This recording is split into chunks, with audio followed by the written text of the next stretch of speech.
mu bice bitandukanye by'igihugu, abari mu majyepfo, amajyaruguru, iburasirazuba, iburengera bwaryo.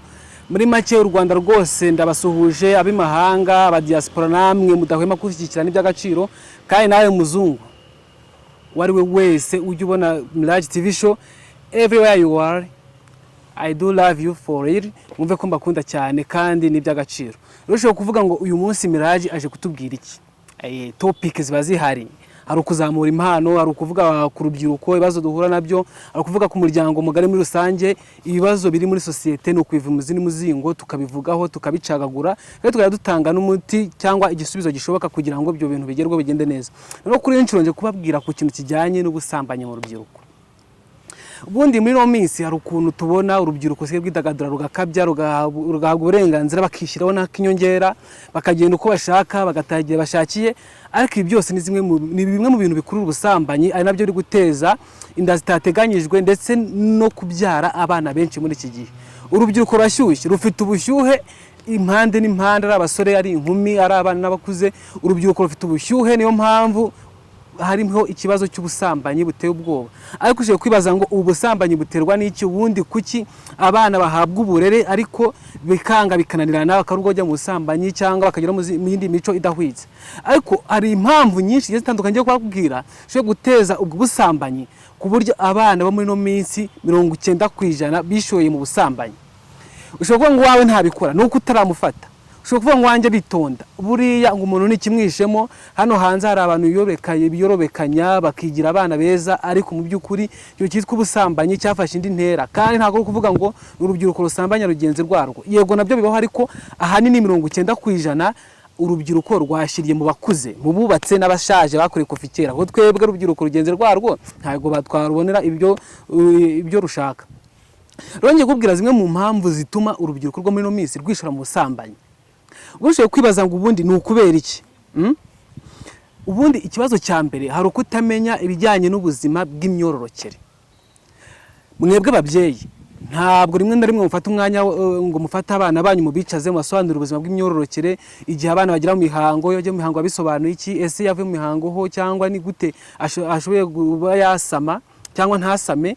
Ibyo ngibyo ntabwo mujya mutinyuka mu basobanurira, ntabwo muvuga ibintu mazina yabyo.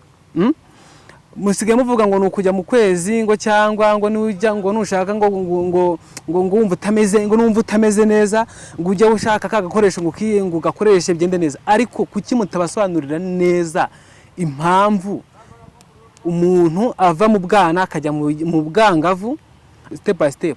Ni ukuvuga ngo ababyeyi nimwe bwa mbere mu gufata umwanya wo kugira ngo musobanurire abana banyu ibijyanye n'imyororokere. Ariko ikibazo mu bici inyuma ntabwo mwicaza ngo mubwire ngo wapfunduye amabere. Impamvu wapfunduye amabere nuko ugeze mu gihe cyo kuba wabyara.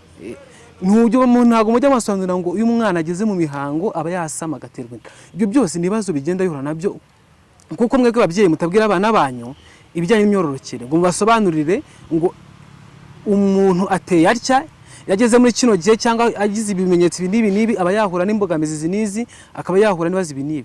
Rero ugasanga umwana ajya mu mihango atazi neza ko yageze mu gihe cyo gusama, kuko ntazi n'impamvu ajya mu mihango, kuko ntigeze abiganirizwa. Rimwe na rimwe n'abarimu bica hejuru, nabyo ntabwo twabyirengagiza.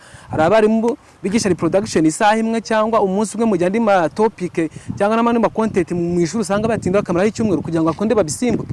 Rero kudasobanukirwa no kutasobanurirwa ngo basobanukirwe ibijyanye n'imyororokere ni imwe mu mpamvu ituma bishora mu busambanyi kandi kanatarinda zitateganyijwe. Ikintu cya kabiri ni ugukura vuba. Ushobora kwibaza ngo umwana akura vuba gute? Rero abana bo muri no misi basigaye bakura vuba, kandi ko gukura vuba bagashukwa n'irari ryo mu gihe gitoya. Rimwe na rimwe ntabwo tunganya ubushobozi.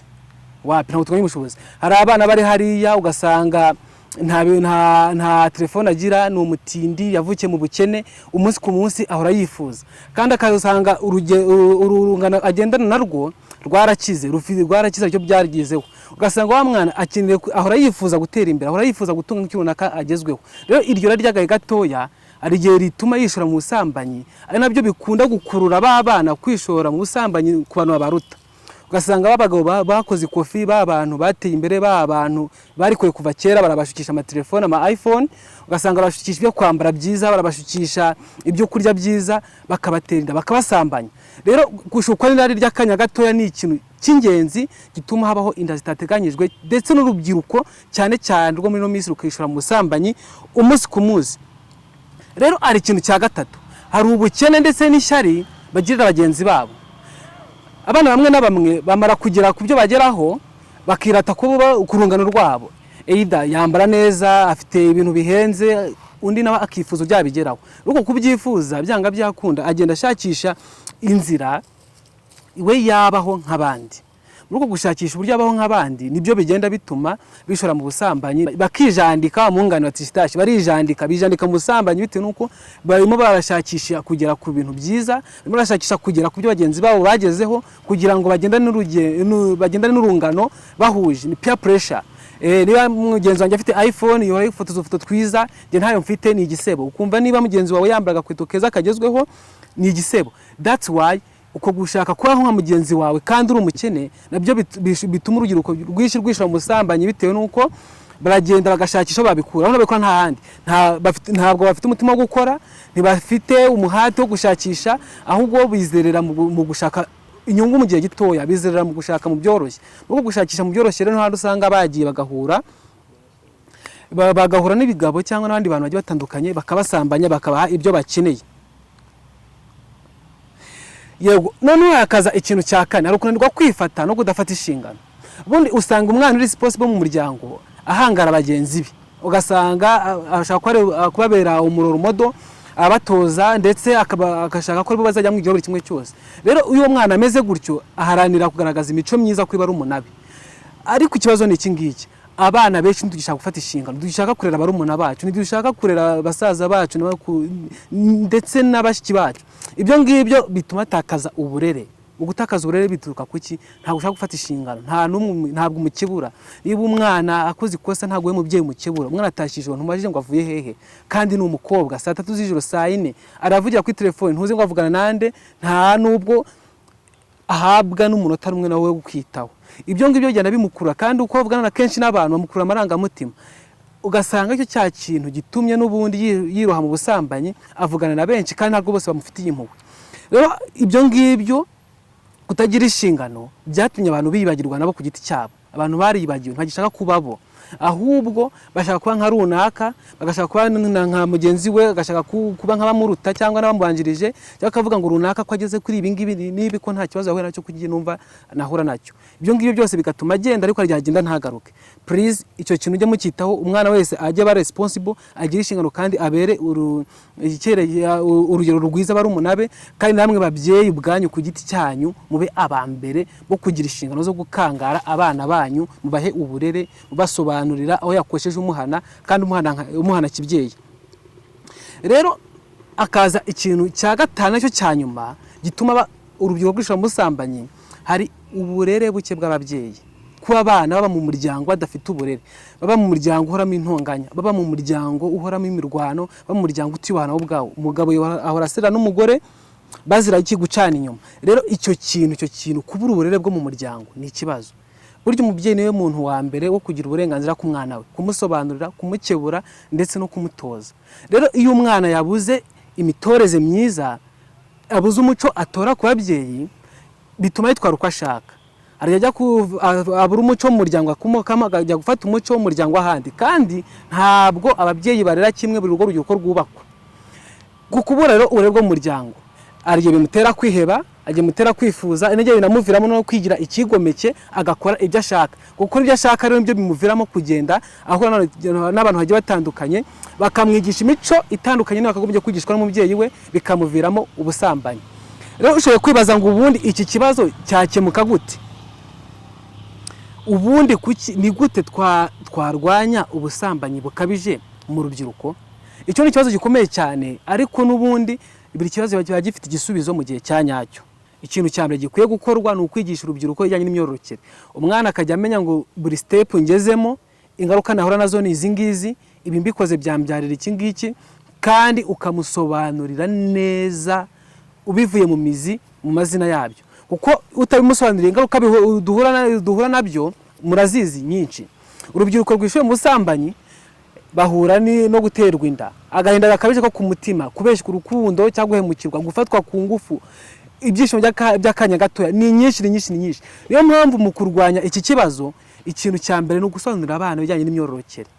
Ibyo ngibyo bizatuma abana bitinya, kuko niba umwana ageze mu gihe cy'uburumbu ukavuga ati wa mwana we igihe ugezemo wabyara byagenda gutya, ashobora gutinya imibonano mpuzabitsina kugira ngo atazasama akabyara kandi akabyara mu gihe kitateganyijwe. Niyo mpamvu babyeyi, rubyiruko, bari mu barezi, mufite inshingano zo gusobanurira urubyiruko rugenzi rwacu cyangwa rugenzi rwanyu cyangwa abana banyu ibijyanye n'imyororokere, mukabasobanurira neza bakabimenya.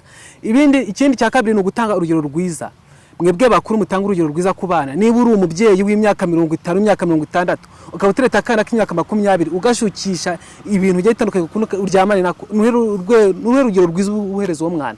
Ese niba uri umubyeyi muri umuryango ukaba ucinya uwo mwashakanye, umwana bireba, nuhe urugero rwiza mubahereza. Mwebwe ababyeyi mugomba kuba urugero rwiza rw'abana banyu kugira ngo babigireho.